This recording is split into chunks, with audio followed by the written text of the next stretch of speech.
имам болдыңыз, отбасыңызға бірінші намазыңызға ниет етесіз, және қосымша бір ниет керек. Артыңызда егер әпке қарындастарыңыз, жұбайыңыз сізге ұйитын болса, міндетті түрде сіз намазға ниет еткен кезде артымдағы әйел жамағатына имам болдым деп, имам болуға ниет еттім деп ниет ету керексіз.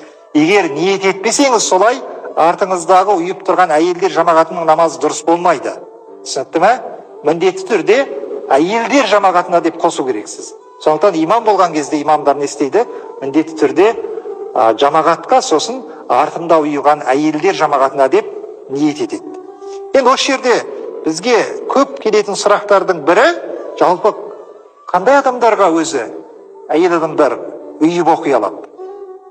Кез келген имамға әйел адамдар ұйып оқи алады. Тек қана бірнеше түрлі шарттар бар. Біріншісі, мысалы сіз бас қосуда, бір жерге бас қосуға бардыңыз. Ол жерде бәрі әйел адамдар. Жамағат боп намаз оқиын деп жатсыз. Сіз негізі өзіңіз жалғыз болсаңыз ер адам, артыңыздағы бүкіл әйел адамдар болатын болса жамағат, онда сіздің ол тек қана сол әйел адамдарға имам болуыңыз негіз мәкрух болады.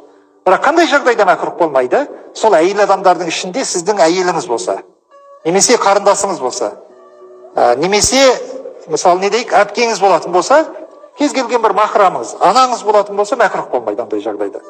Және қандай жағдайда мәкрух болмайды? Сіздің қасыңызда бір ер адам болатын болса. Түсінікті ме?